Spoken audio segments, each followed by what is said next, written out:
అందరికీ నమస్కారం. First class student యొక్క ఫేక్ బతుకు మరొక్కసారి బహిర్గతమైంది. ఏదైతే ఇవాల్టి రోజున కూటమి ప్రభుత్వం మీద విషం జిమ్మడమే ఒక ఎజెండాగా ఒక ప్రోగ్రామ్గా పెట్టుకున్నటువంటి సాక్షి మళ్ళీ వాళ్ళకి సంబంధించినటువంటి ఆ వైఎస్ఆర్సీపీ పార్టీ గురించి ఒకసారి మనం చెప్పుకోవాల్సినటువంటి అవసరం ఉంది. ఎందుకంటే రాష్ట్రంలో ప్రజలకి మంచి జరిగితే, రాష్ట్రంలో ప్రజలు సంతోషంగా ఉంటే ఏమాత్రం కూడా చూడలేనటువంటి బతుకులు వాళ్ళవని మరొక్కసారి ఇవాళ రోజున బహిర్గతమైంది. ఎందుకనంటే ఇది సాక్షి పేపరు. సరే, నాకు తెలిసి ఎంతమంది దీన్ని చూస్తున్నారో, ఎంతమంది నిజంగా కూడా, ఎందుకంటే ఇదివరకంటే ఏదో ప్రజల మీద భారం మోపి బలవంతంగా కొనిపించి మరీ చదివించారు. కానీ ఇవాళ వాళ్ళ మానస పుత్రిక అయినటువంటి సాక్షిలో ఏ విధమైనటువంటి పచ్చి అబద్ధాలని మాట్లాడుతున్నారో, ఏ విధమైనటువంటి పచ్చి అబద్ధాలని వాళ్ళు చెప్తున్నారో మరొకసారి చూద్దాం. ఒక్కరికే వందనం అందరికీ ఎగనామం అంటే వాళ్ళకి అసలు చదువు రాదు అనడానికి జస్ట్ వాళ్ళు ఏం రాశారో మనం చూద్దాం. ఫస్ట్, ఒక్కరికే వందనం అందరికీ ఎగనామం, తల్లికి వందనం పథకంపై కూటమి ప్రభుత్వం యూటర్న్ట. అసలు మేము మేనిఫెస్టోలో ఏమిచ్చామో వాళ్ళే చెప్తున్నారు. తల్లికి వందనం, స్కూలుకు వెళ్ళే ప్రతి విద్యార్థికి ఏడాదికి 15,000 రూపాయలు. ఇది వాళ్ళు ఇవాళ సాక్షిలో వేసినటువంటి కథనం. అసలు జీవోలో ఏముందో చూద్దాం. ఎందుకంటే నాకు తెలిసి ఆ జీవో ముందర పెట్టి నిజంగా కూడా జగన్మోహన్ రెడ్డికో లేకపోతే భారతీ రెడ్డి గారికి, ఎందుకంటే వారిదే కదా సాక్షి, సో వాళ్ళిద్దరిని చదవండి అంటే no we can't do it because it's very lengthy GO అన్నాడేమో మరి జగన్మోహన్ రెడ్డి. మరి అది చదువు రాక లేక చదువు లేక ఏంటో మాకు తెలియదు, లేదా చాలా లెందీగా ఉంది అని ఏమన్నా మరి చదవలేదేమో. అందుకని మీరు చదవలేదు కాబట్టి మీకు ఒకసారి చదివి వినిపిస్తాం. జగన్మోహన్ రెడ్డి గారు అండ్ ఆల్సో భారతీ రెడ్డి గారు అండ్ మీ అనునయ గణం ఎవరైతే ఉన్నారో, ఎందుకనంటే అంబటి రాంబాబు గారు పాప నిన్నటి నుంచి దీని మీద విషయం జిమ్మేటువంటి వృధా ప్రయత్నం చాలా మటుకు చేస్తూ ఉన్న వాళ్ళందరికీ కూడా ఇందులో ఏం చెప్పామండి? As a part of government assured flagship programmes, the government under Thalliki Vandanam scheme is providing financial assistance of 15,000 per annum to each mother or recognized guardian who is below poverty line household and sending their children to schools or colleges, that is from classes 1 to 12.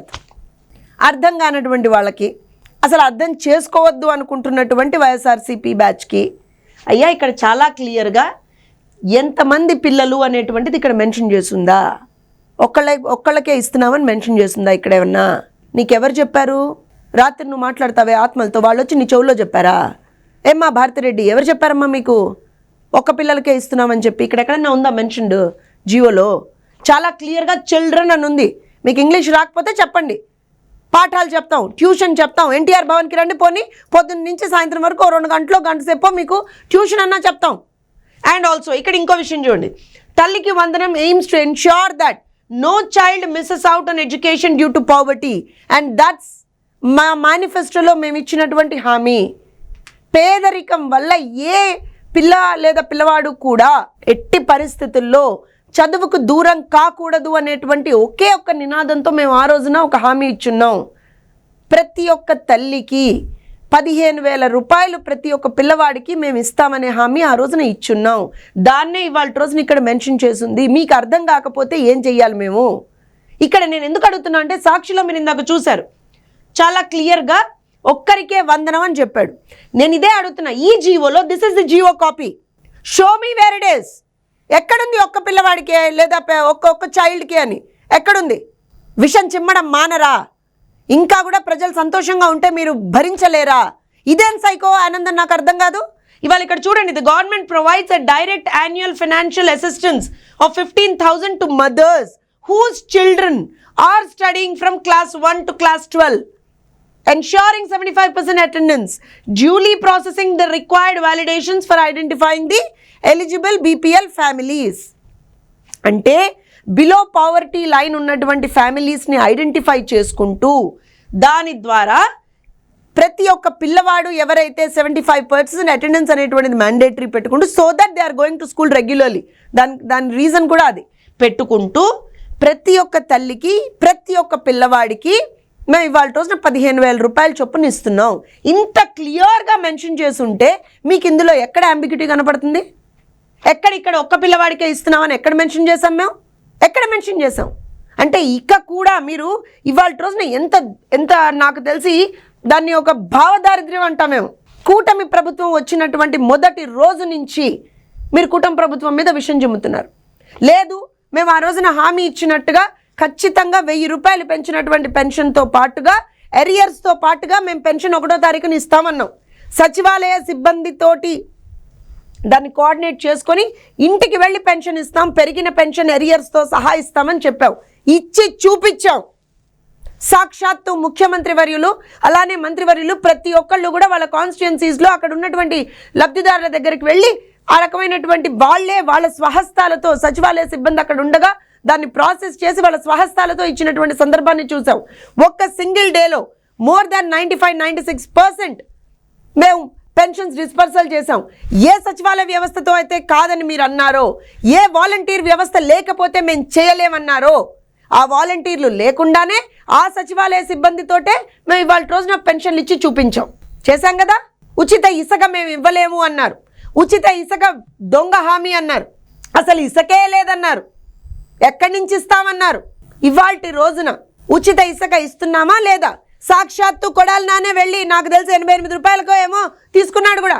ఏం మాట్లాడతారు అసలు? దానికి తోడు ఇవాళ రోజు దాని మీద కూడా విషయం చెప్పారు మీరు. ఏదో ఉచిత ఇసుక కాదు, దీనికి డబ్బులు తీసుకుంటున్నారు, అది ఇది అని చెప్పి. దానికి కూడా చాలా క్లియర్గా ప్రజలే భవన నిర్మాణ కార్మికులు మీ మొహం మీద కాండ్రించి ఉమ్మేసినట్టుగా సమాధానం చెప్పారు. ఉచిత ఇసుక ఏదైతే రీచ్ల్లో ఉందో మీరు వెళ్ళి తీసుకుంటే మీరు డైరెక్ట్గా వెళ్ళి తీసుకోవచ్చు. లేదు డిపోల నుంచి తీసుకుంటే loading and transport charges pay చేసుకొని మనం తీసుకోవచ్చు. ఇసుక ఉచితంగానే ఇస్తున్నాం అక్కడ. అర్థం కాలేదు అది కూడా. ఇవాళ మీరు ఏమన్నారు? వైజాగ్ స్టీల్ ప్లాంట్ అమ్మేస్తున్నాం, ప్రైవేటైజేషన్ చేసేస్తున్నాం. దానికి చంద్రబాబు నాయుడు గారే ఓకే చెప్పారు. చంద్రబాబు నాయుడు గారే ముందరకు తీసుకెళ్లారు. ఏమైంది? నిన్న కేంద్ర మంత్రివర్యులు వచ్చారు.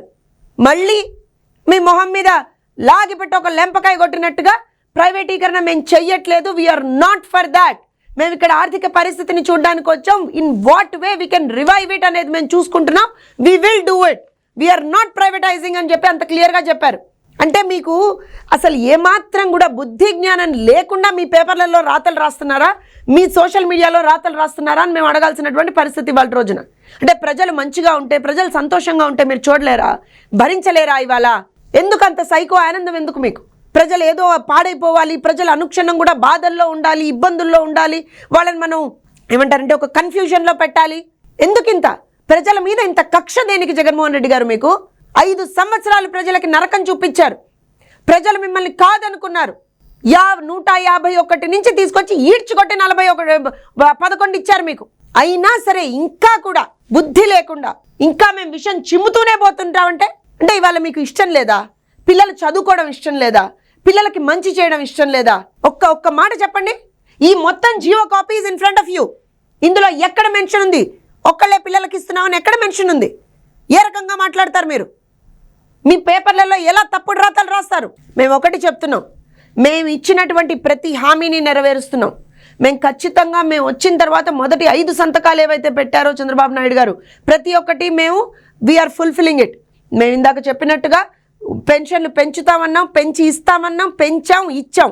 అలానే ఎరియర్స్తో సహా ఇస్తామన్నాం, ఇచ్చాం. ఉచిత ఇసుక ఇస్తామన్నాం, ఇచ్చాం. డిఎస్సి నోటిఫికేషన్ వేస్తా అన్నాం, డిఎస్సి చేస్తామన్నాం, చేసాం. ప్రతిదీ కూడా ఇవాళ రోజున స్కిల్ సెన్సెస్కి సంబంధించినటువంటి పనులు ముందరికి నడుస్తూ ఉన్నాయి. అన్న క్యాంటీన్లని మళ్ళీ మేము తీసుకొస్తున్నాం. వైజాగ్ స్టీల్ ప్లాంట్ ప్రైవేటీకరణని ఆపుతా ఉన్నాం, ఆపి చూపించాం. పోలవరాన్ని పరిగెత్తిస్తామన్నాం, పరిగెత్తిస్తున్నాం. అమరావతిని రీకన్స్ట్రక్ట్ చేసుకుంటామన్నాం, చేస్తున్నాం. ప్రతి ఒక్కటి కూడా మీరు ఖజానాలో రూపాయి వదిలి వెళ్ళకపోయినా సరే ప్రతి ఒక్కటి ఇవాళ రోజున మేము ముందరుండి చేస్తున్నాం. అది మా కమిట్మెంట్. ప్రజల పట్ల మాకున్నటువంటి నిబద్ధత అది.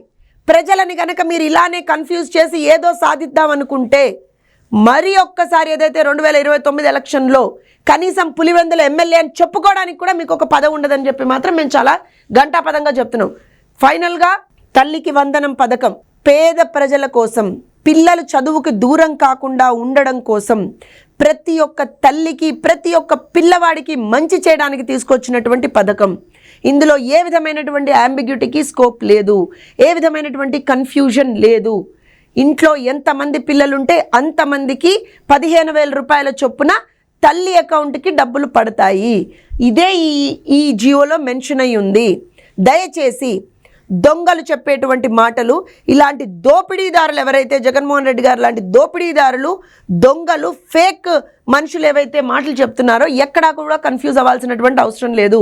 కూటమి ప్రభుత్వం ప్రజాప్రభుత్వం. ప్రజల కోసం పనిచేసేటువంటి ప్రభుత్వం. నారా చంద్రబాబు నాయుడు గారు ముఖ్యమంత్రిగా ఇవాళ రోజున ఇచ్చినటువంటి ప్రతి హామీని నెరవేరుస్తూ ముందరికెళ్తున్నాము. ఎక్కడా కూడా ఏ విధమైనటువంటి తప్పుకి ఆస్కారం లేదు, అవినీతికి తావు లేదు, ఏ విధమైనటువంటి అబద్ధాలకి స్కోప్ లేదు.